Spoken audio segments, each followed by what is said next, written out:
Quand nous savons la Torah, nous avons 613 mitzvot. Des mitzvot positives et des mitzvot négatives. Dans tous ces mitzvot, la Mishnah en Pirkei Avot nous dit Heve zahir mitzvah kala kebachamura. Faire attention aux mitzvot importantes, aux mitzvot qui nous pensent des fois peut-être moins importantes, car nous ne connaissons pas la valeur de chaque mitzvah. Pourtant, nous savons qu'il y a 3 mitzvot qui sont, on appelle ça les péchés capitaux. Avodah Zara, idolâtrie, Gilui Arayot, faire des mariages non permis d'après la Torah, de relations non permises, et Shichud Damim, de tuer quelqu'un. Si la Torah nous dit que si on nous demande de faire un de ces 3 péchés, nous devons nous laisser tuer et ne pas faire ces 3 péchés capitaux. Pourtant, nous avons une autre mitzvah, dans la Torah qui ne fait pas partie de ces 3 péchés capitaux, et pourtant qu'il y a une importance incroyable. Dans la Torah, nous avons plusieurs midot, le kaas, ne pas s'énerver, ne pas être jaloux, la kina, et beaucoup d'autres mitzvot et beaucoup d'autres traits de caractère que la Torah nous interdit.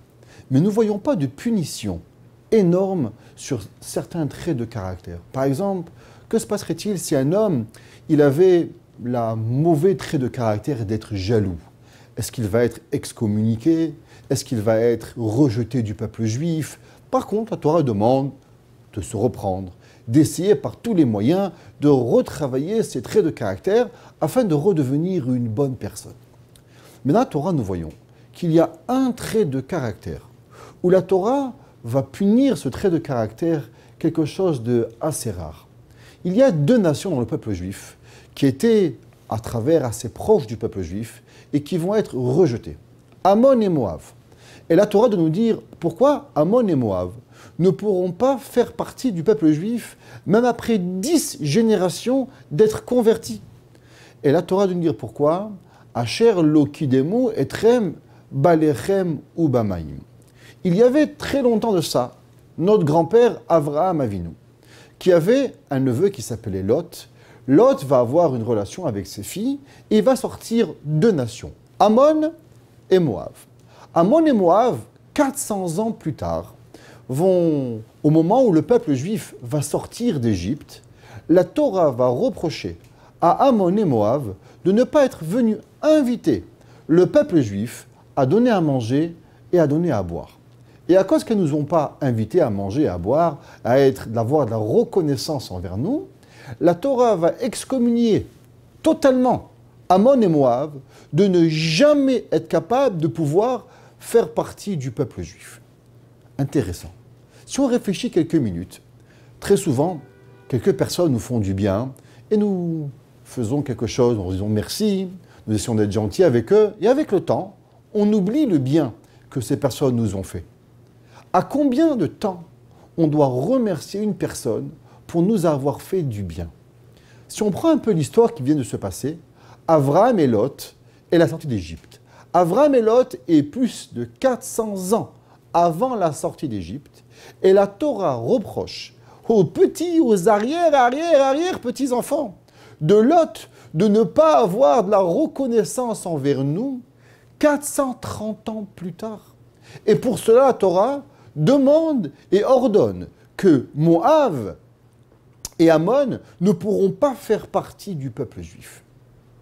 Est-ce qu'on comprend l'importance de cette leçon? Très souvent, quand on a quelque chose et on doit dire merci à quelqu'un, on ne sait pas combien de temps on doit remercier. Le Rav, le Gaon, le Stipler pose une question qui est incompréhensible. Très souvent, quand quelqu'un nous fait du bien, la première chose que l'on a envers lui, c'est plutôt même de lui faire du mal. Ce qu'on appelle être kafoui tova, à la place d'avoir de la hakarat tov. Et la question qui se pose, pourquoi ce sentiment qu'à chaque fois que quelqu'un me fait du bien, à la place de vouloir lui faire du bien, alors non seulement je ne lui fais pas du bien, mais à l'inverse, j'ai un sentiment négatif envers lui. Le Khatam Sofer, dans sa vie, il y avait un jour un homme qui lui faisait énormément de mal.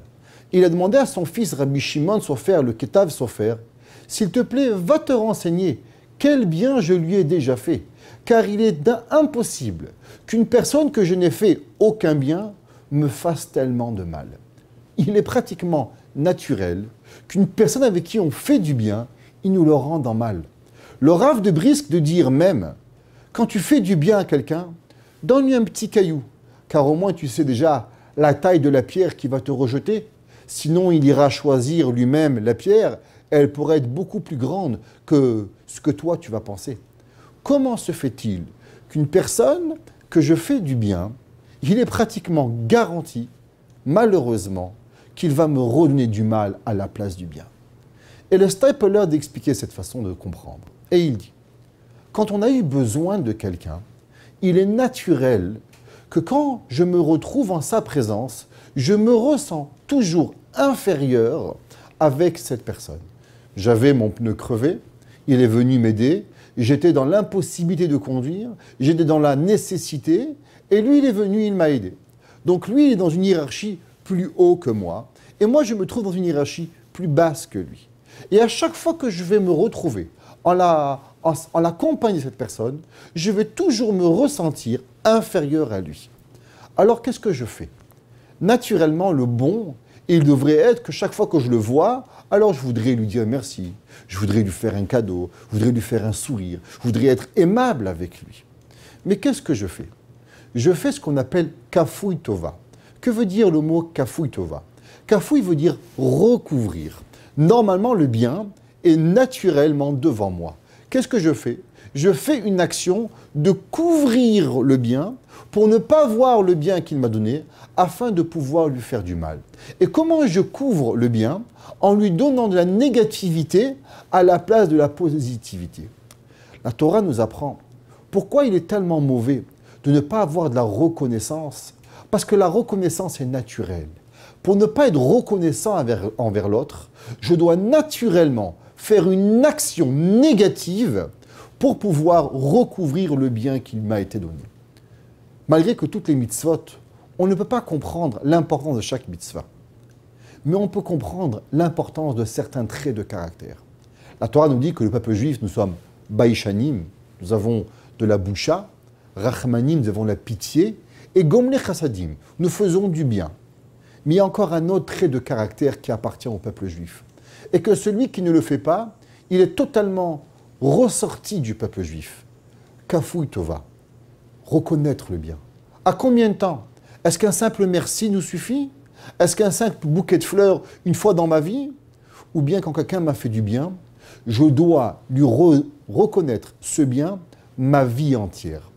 La Torah doit nous dire, le Midrash Tanchuma, qu'au moment où Moshe Rabbeinu a été envoyé par Dieu pour sortir le peuple juif, il demande permission à Yétro. Est-ce que j'ai le droit d'y aller? Et le Midrash se pose la question, mais je ne comprends pas. Dieu t'a demandé de partir. Pourquoi, toi, Moshe Rabbeinu, demandes-tu permission à Yétro? Et le Midrash nous dit, celui qui ouvre sa maison à autrui, autrui lui doit sa vie. Nafsho chayav lo. Littéralement, Moshe Rabbeinu était dans l'impossibilité de partir sans avoir la permission de Yitro. Quand quelqu'un nous fera du bien la prochaine fois, on réfléchira, on se demandera, est-ce que le merci que je lui ai donné est suffisant?